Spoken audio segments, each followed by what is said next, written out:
I'm Michael Welch, President and Chief Executive Officer of Rocky Mountain High Brands. Welcome to our second podcast. We're pleased to have Michelle Krebsbach, our Director of Marketing, as our guest today. Welcome, Michelle. Thank you, Michael. Thanks for joining us today.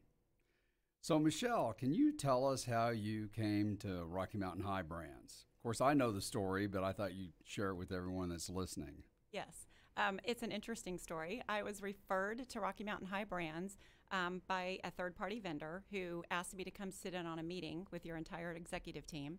And I had no idea what I was walking into at the time. And I attended the meeting, not really knowing what the company was all about. And what I learned is that you guys were in the middle of trying to launch and rebrand your current Rocky Mountain High beverage lineup. So I sat in the meeting and I kind of took a look at what was going on and saw the can lineup and decided they really need a rebrand, and let's get in here and refresh this and market it. So I came on as a vendor. I actually owned my own creative agency at the time, and I came on to help rebrand the Rocky Mountain High group of beverages. And we were a couple of months in, and all of a sudden the company kind of started realizing that CBD was the up-and-coming ingredient of the future. And so we kind of stopped, pivoted, and turned our attention onto what it would look like if we started putting CBD into products instead of keeping hemp extract in products. So we shifted our focus at that time to creating products and a lineup that contained CBD, because at that time we decided we wanted to be the leader in the CBD business and not the follower. And so we knew we had to jump on board pretty quickly to get on that bandwagon to get some products into the market that have CBD in them.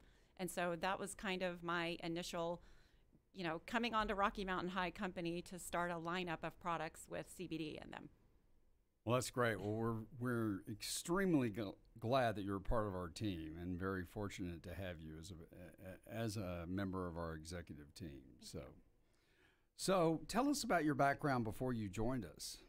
So my background is marketing, product development and innovation, and branding. And what I specialize in is what's called concept to shelf. And what I do very well is take brands and products from inception, literally thinking of what they're going to be, doing product development, research and development, marketing strategies, and all the marketing and branding that goes into them, and then getting them out there on shelf or at retail. And so all of the brands that I've touched are usually consumer-based products. I've worked for some national and international level companies that I've trained with and learned all of the ins and outs of how to get a product from your brain onto a shelf. And it's a heavy task, but it's fun. It's been a lot of fun. That's great. That's great. Well, what was the thought behind the creation of the hemp brand? Can you share with everyone how we actually came up with hemp and the name hemp? So when we decided to shift our focus to CBD and creating a line of infused products that have CBD in them, we literally went to the table with what we call a naming exploration. And that is throwing everything on the wall that we could think of to come up with a brand name. And as you can imagine, that takes a lot of thought, because you don't just think of a brand name overnight. Nike wasn't born with one word. It had to be thought through, and there has to be a strategy behind it. It has to have what we call legs in the advertising world, so that it's not just a name, but it becomes a brand and a culture and everything that's wrapped around it. So we had lots of name ideas. We threw them out there. We researched them. We looked to see if there were competitors that had the same names. And at the end of the day, what we realized is by having the word hemp in our product name, which ended up being hemped with a D, people would resonate with that and understand instantly what the product is about. We didn't want to put the letters CBD in our name, because that's more of a benefit/marketing tactic. It's something that is more of a descriptor, and it's not necessarily a brand name. So we wanted something also that was kind of cool and hip, because we knew that we were wrapping a brand and a lifestyle around this name. And the name hemp can be a noun or a verb. So there's action behind it and there's emotion behind it, and it also stands on its own.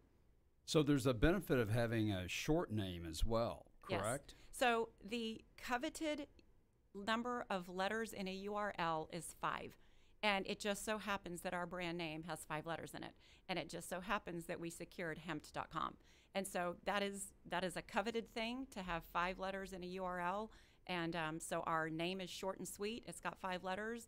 It's kind of cool and hip. It's a little edgy, and we secured that name, and we love it. Oh, that's great. That's great. So we have a brand anthem video. Should we start out by showing that? Yes. So the brand anthem video is basically a 90-second version of what our brand resonates and stands for. Okay, that's great.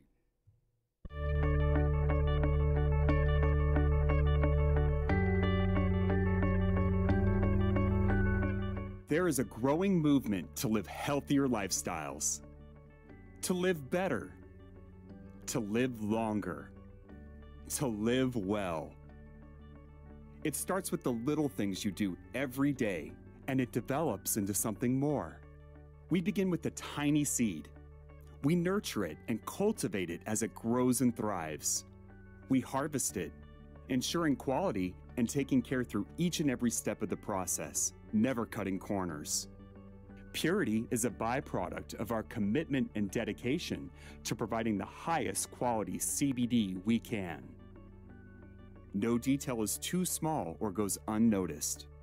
You see, we believe it's the little things that make the biggest difference for us, knowing that each and every drop of CBD oil that goes into our products has been tested and proven to be the very best. And we know the difference that makes for you, helping you feel better and live a better lifestyle. Hempt, wellness for life.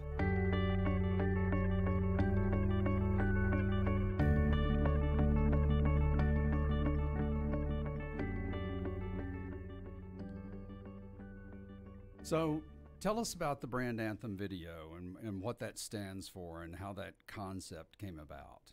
So when we created the name Hempt and started to develop the brand, we decided that we wanted our brand to have a certain culture and feeling. There's a difference between a logo and a brand. A lot of people don't understand that just because you have a logo does not mean that you actually have a brand. And what we wanted to do at Rocky Mountain High was create a brand for this product line. So Hempt brand stands for Wellness for Life. That's a tagline that we came up with. It's everything that encompasses the brand. And what we're going for is a brand that gives consumers a way to have an active and healthy lifestyle before they have a problem. So what we're trying to do is capture consumers that want to work our products into their everyday life before they get to the point where they actually need it. It's a lifestyle. It's no different than reading labels or eating healthy or going to the gym 2 or 3 days a week. We want this brand to resonate that. So we came up with a video that's called a brand anthem video that basically encompasses what the brand means to us. And as you could see, it's people living healthy and active lifestyles because they're taking and using our products. And that's some of the competition that we are dealing with out there. They're white labeling products and they're just selling them as a catalog online, but there's no brand wrapped around them. And so consumers can't resonate or start to feel loyal to them because there's no emotion evoked behind what their logo is representing. So when consumers buy our products, we're wanting them to understand we care about you. We are giving you multiple options. We're listening to what you have to say as a consumer. We want you to love our products. We want you to take them every day, and we want you to be healthy all the time. That's great. That's great. So let's talk about how we market these products to consumers and what our channels of distribution are. Okay. So we decided as a company that our business and marketing model is what we call direct-to-consumer e-commerce. And we have created a website and built a social platform around selling our products online. And there's many challenges that come with that because just because you build it does not mean they're going to come. We have a pretty building, a beautiful website, but you have to go out and find consumers to get them to come and purchase off your site. We do have Amazon set up as well so that it's a shopping market that everybody's familiar with, and our products are on Amazon.com. But it's setting up a feeling and a brand lifestyle online so that it's technically your store online that resonates with consumers. So there's a lot of steps in trying to market and sell products online. We've kind of broken down the way we do this into 4 pillars, if you will. And we have what we call awareness, consideration, transaction, and loyalty. And the first thing that you have to do in order to find a consumer is build brand awareness. And there's all sorts of ways that you can build brand awareness. Traditional marketing would tell you to put up a billboard on the freeway, to do radio and things like that. But that's not necessarily going to drive traffic online doing the traditional types of marketing. So you have to build brand awareness online, so people have to find you. So there's all sorts of things that we're doing through blogging, finding influencers to blog. We're doing outreach marketing. We have several social platforms that we're advertising on, doing display ads where these people live and breathe and eat, and they're on these types of sites all the time. And so we're wanting to hit them over and over again with our brand name so that maybe one time they see our brand, they'll click and they'll go into our site and they'll purchase. So that's building awareness. The second thing we like to do is what's called consideration. And when you've captured someone's attention because they saw an ad or they saw a blog or an influencer that they follow, we want them to consider us as a brand. We want them to understand what our brand is about.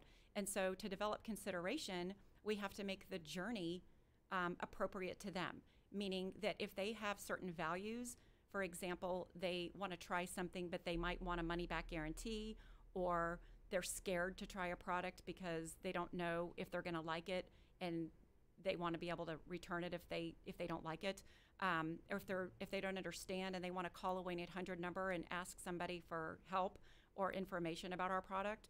These are all things that somebody that's going to consider buying our product wants to have on their side. So we've put all of these things in place for consideration factors for our consumers to feel comfortable when they're considering to buy from us. And all of those things are laid out. Okay, that's great. And the third thing is what we call transaction. And when somebody's considered you and they're ready to make a transaction, you want the transaction process to be easy. You don't want it to be clunky. You don't want them to turn away from it. You don't want them to abandon their shopping cart. You want it to be an easy process. So we've gone through a lot of steps to ensure that when they get to the product page and they're putting their items in their cart and they're checking out, that it's easy, simple to understand, a quick transaction, the shipping information's all there, they click submit, their credit card goes through, their products ship in a few days. And so that's the transaction piece. All of these pieces are put in place to ensure that our customers stay, make a transaction before leaving. And then our last step is what we call loyalty.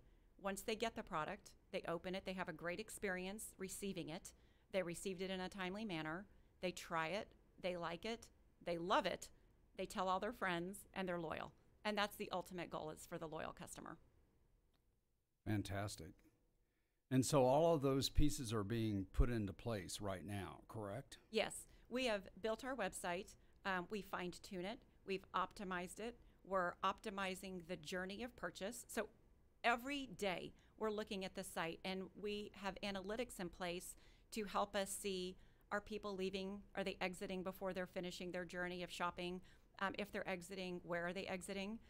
If they complete their journey, are they coming back to reorder? All of this data is being captured, which helps us just make our site better and better every time. So what about the social media aspects of this? So the social media piece is another way to drive traffic. And actually, there's 2 ways to drive traffic online, and we'll talk about that. There's the paid side and there's the organic side.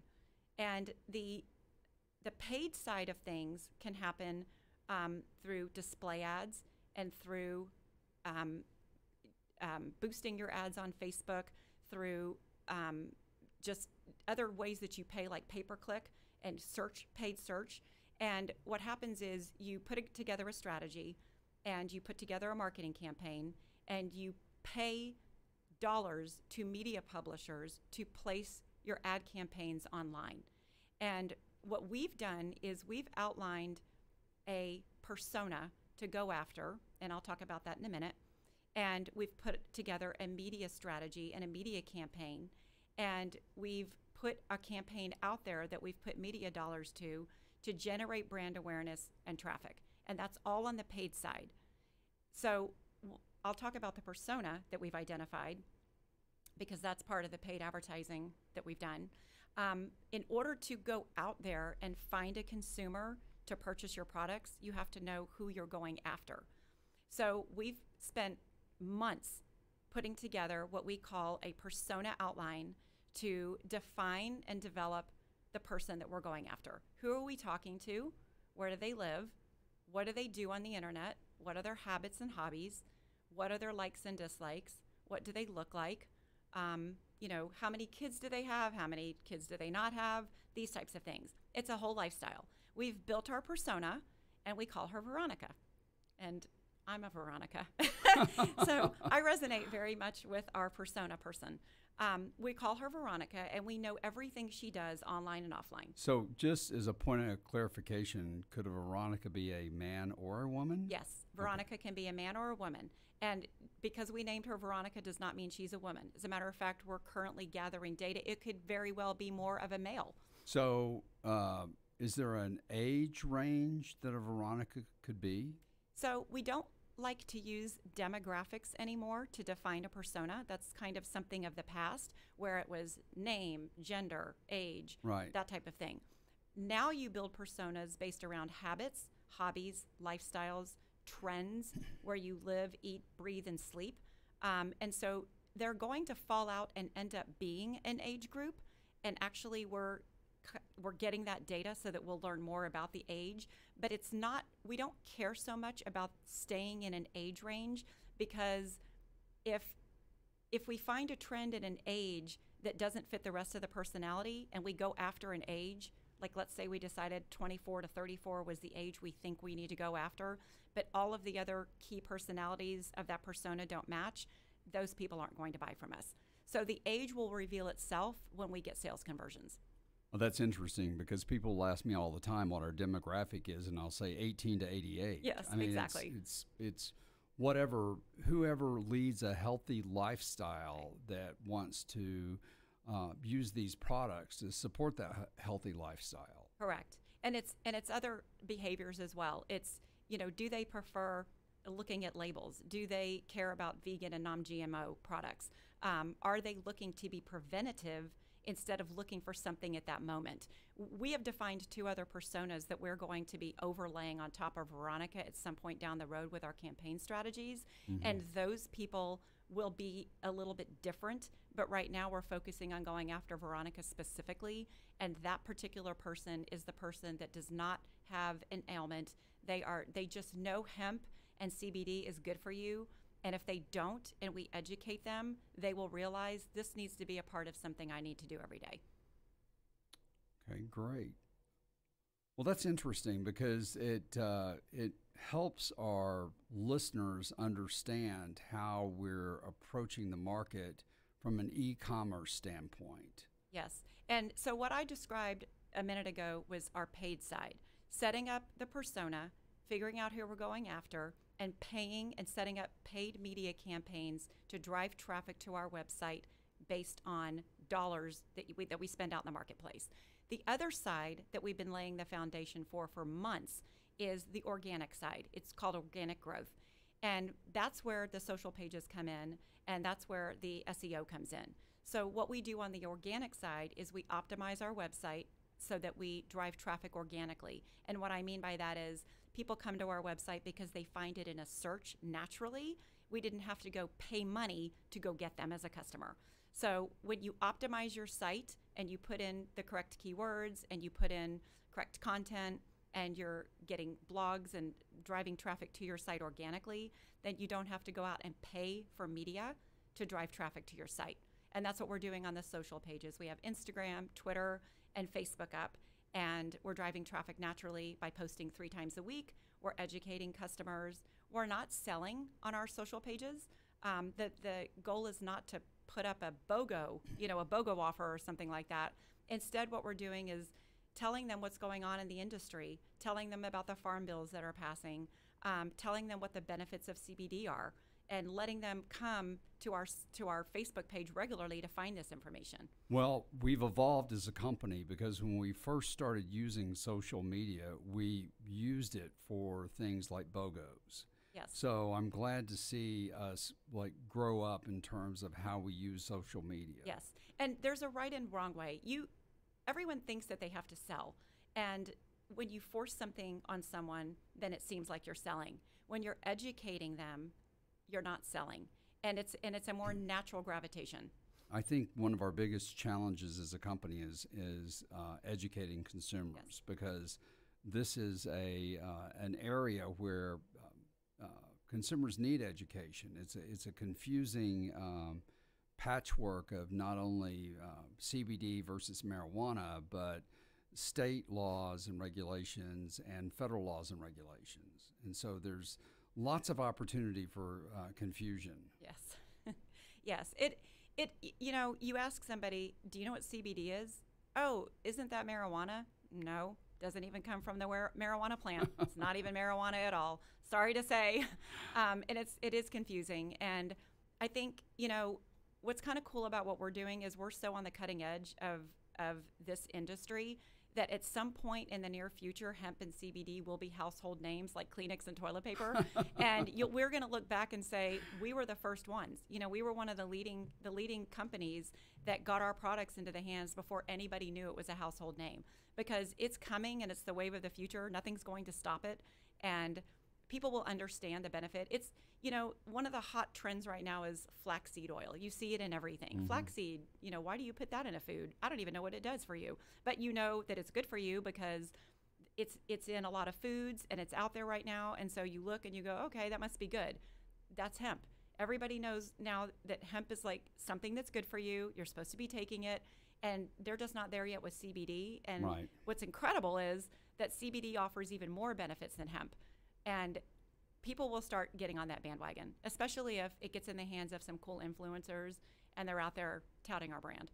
Oh, I think it's coming. It's definitely coming, especially with the Farm Bill of 2018 getting ready to pass at the end of September. So yes. It's definitely right there. So where do you see us going in terms of our marketing efforts in 2019? So right now, what our hemp brand consists of is what we call supplemental therapeutic type products. And we have a lineup of our products. We have about 17 products that we offer right now, which include lotions and tinctures and capsules. And the reason we have so many is because we wanted to give consumers the option of ways to take CBD. Some people like to eat a gummy, and some people like to take a tincture. We have it in e-juice form. We have it on a salve where you can put it directly on, your muscle if it hurts. And so one of the things that we know that we're missing are beverages. And so for fourth quarter of this year, we're launching our beverage lineup that's going to have CBD in it, and we're calling it Hemp Infusion. It's 4 flavors of beverages, and it's real clean. The ingredients are very clean. It's going to have 5 or 10 mgs of CBD in it. And this is what I'm calling a grab and go. It's one of the easiest ways to get CBD in your body. Everybody has to drink something during the day. And so they might as well be drinking a water, which hydrates you. And oh, by the way, it has some great ingredients in it, which is our CBD. And so it's an easy, portable way to get your daily intake of CBD. And we're launching this in a few weeks, and we're really excited. And then after that, sky's the limit. We might come up with some pet products. We're going to introduce a water at some point down the road. We're probably going to do some cool protein bars and some healthy snacks to add to our lineup.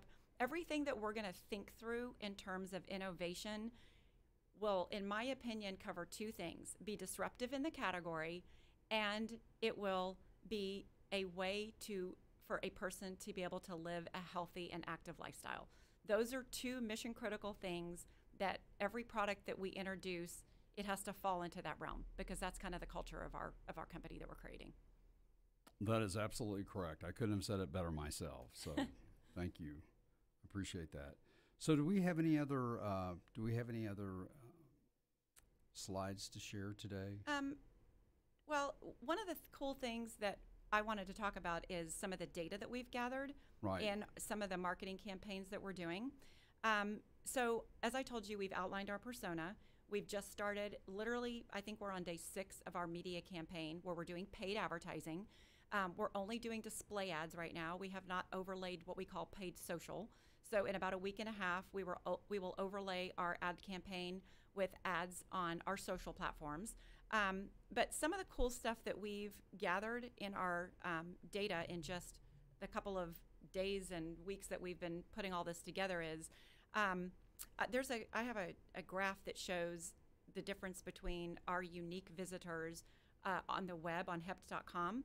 In June, so in 30 days in June, we were kind of pretty steady and pretty non-existing on unique users coming to hept.com. So the 30 days in June is the orangish 10th. red line at the Yes, bottom? it's the red line at the bottom. It doesn't show a ton of activity, and it's basically what we're saying is our baseline.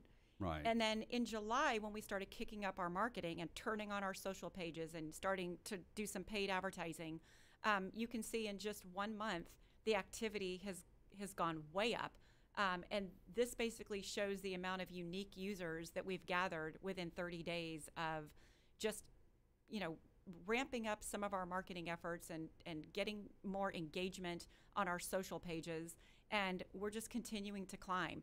And as the red line and the blue line start to come together, what that means is that we have to push ourselves even harder to make our marketing work because the flat line is catching up to the good line. And so it keeps us on our toes to always be optimizing our site, figuring out what the consumer needs on their side, doing things like remarketing and retargeting efforts, sending them email blasts, getting them to sign up for our e-newsletter so that we're educating them, and doing all sorts of things to keep them engaged and loyal.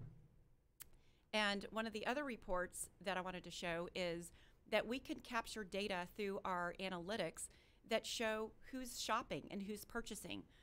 We have a report that shows that what the age demographic is, that, is it skewed more male or female at this point?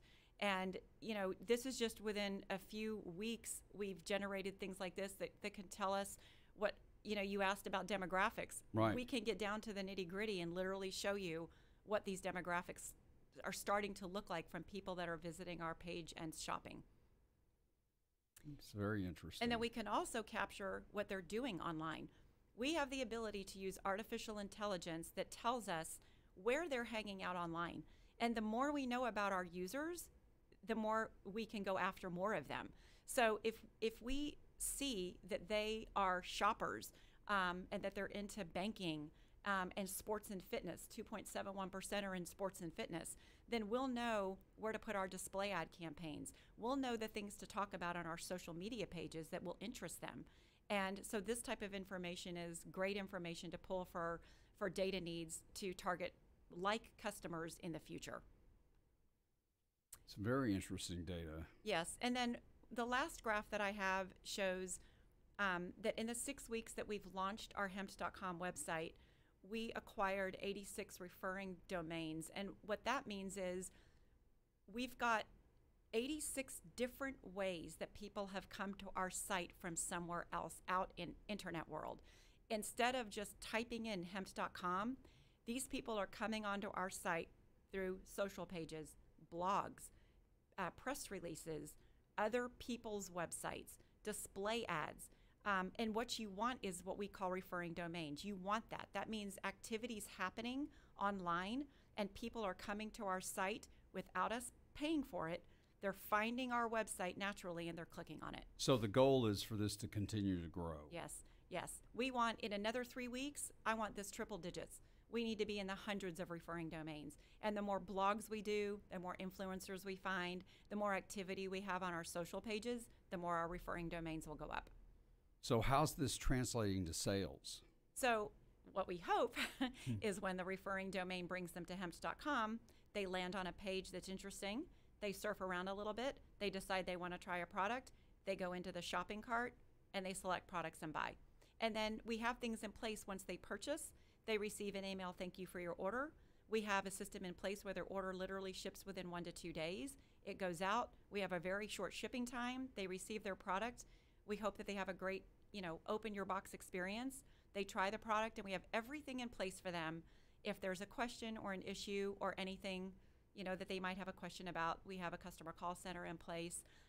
We have a return policy in place. We're doing everything we can to ensure that we're taking care of our customers. That's fantastic. That's fantastic. So what else can you tell us about our hemp products today? Well, I'm just very excited about our brand, and we're very excited to launch our beverage line. Everybody's been waiting, holding our breath, because innovation and product development is a long process. A lot of people don't understand what it takes to create a product, and I think one of the things that I will say that our company prides itself on is being perfect, and we're not going to put anything out on the market unless we absolutely, foolproof it, test it, and make sure it's amazing. Because what our products stand for is perfection, healthy lifestyle. We've got this whole culture wrapped up in what we're selling, and we're not going to put anything out in the market unless we absolutely love it. So there's lots of testing happening. There's lots of back and forth. We want to make sure our packaging is perfect, and we want to make sure our experience in the marketplace is amazing.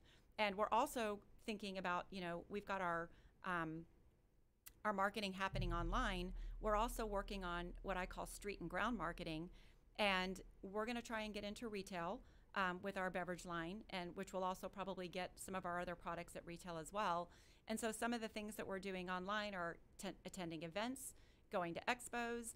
I want to do some guerrilla marketing where we kind of do some really cool out-of-the-box, unexpected, what I call emotion-provoking marketing.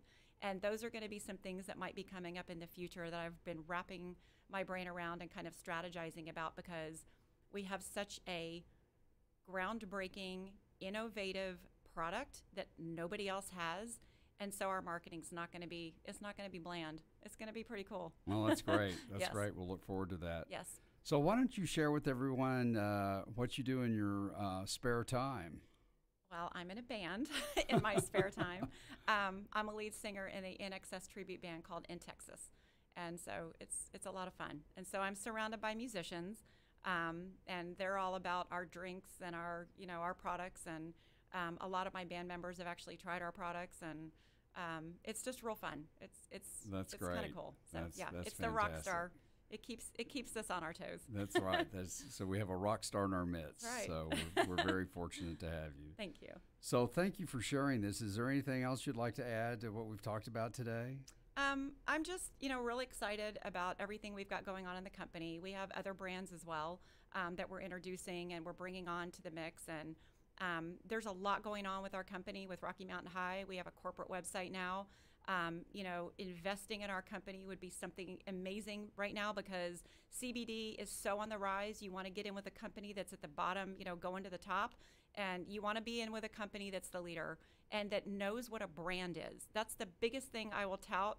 If I say it 20 times, it's a brand is something you can grasp onto. It's more than just a logo. And so investing in a company that's brand-based, that is developing brands, it's going to be a winner. So I'm really excited about everything we have going on. Well, thanks, Michelle. I really appreciate it. Thank you for joining us today. We're pleased to have finished our second podcast. We plan on doing this on a weekly basis, so please stay tuned and join us next week.